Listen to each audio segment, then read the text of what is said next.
ജോലിക്കൊപ്പം കൃഷിയെയും സ്നേഹിക്കുന്ന ഒരു അധ്യാപകനെ പരിചയപ്പെടാമിനി. ചിറ്റൂർ ഗവൺമെന്റ് കോളേജിലെ ബോട്ടണി വിഭാഗം തലവൻ ഡോക്ടർ സുരേഷ് കുമാറാണ് അധ്യാപക വൃത്തിക്കൊപ്പം കൃഷിയുമായി മുന്നോട്ട് പോകുന്നത്.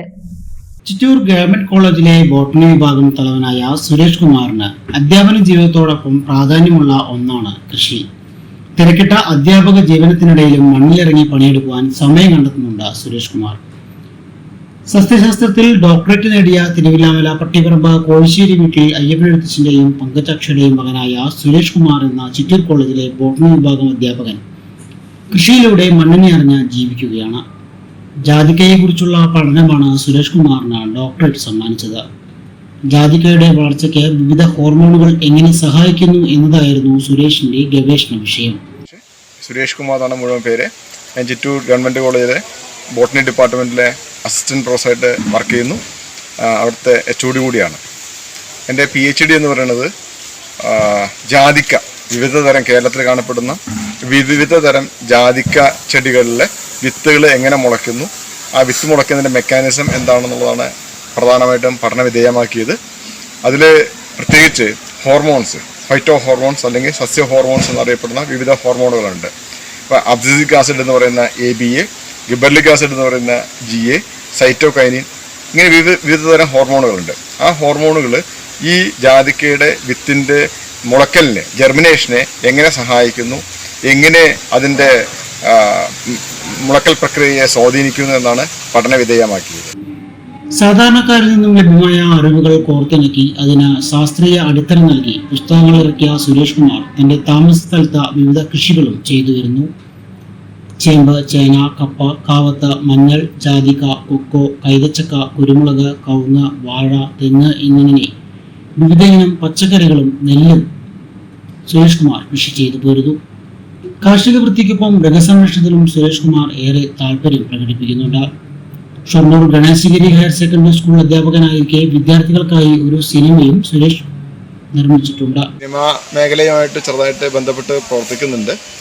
അപ്പോൾ ഞാൻ മുന്നേ കോളേജിൽ എത്തുന്നതിന് മുന്നേ ഹയർ സെക്കൻഡറി സ്കൂൾ അധ്യാപകനായിരുന്നു. അന്ന് ഞാൻ Shoranur Ganeshagiri higher secondary school അധ്യാപകനാവുന്ന സമയത്ത് ചിൽഡ്രൻസ് ഫിലിം ഫെസ്റ്റിവലിൽ ഒരു കുട്ടികൾക്ക് വേണ്ടിയിട്ടുള്ള സിനിമ നിർമ്മിച്ചിരുന്നു. അതിൻ്റെ നിർമ്മാണം, അഭിനയം അതിനതിൽ അഭിനയിച്ചിട്ടുമുണ്ട്. അപ്പോൾ അതിന് കേരളത്തിലെ 3ാമത്തെ ഏറ്റവും നല്ല ഷോർട്ട് ഫിലിമിനുള്ള അവാർഡ് കിട്ടിയിട്ടുണ്ട്. ആ ചിത്രം, ആ ഷോർട്ട് ഫിലിം എന്ന് പറയുന്നത് ഭാരതപ്പുഴയുടെ നാശവും അതിൻ്റെ പുനരുദ്ധാരണവുമായിട്ട് ബന്ധപ്പെട്ടുകൊണ്ടുള്ള ഒരു ഫിലിമായിരുന്നു ഉണ്ടായിരുന്നത്. അതാണ് പ്രധാനമായിട്ടും സിനിമാ മേഖലയായിട്ട് ബന്ധപ്പെട്ട് പറയാനുള്ളത്.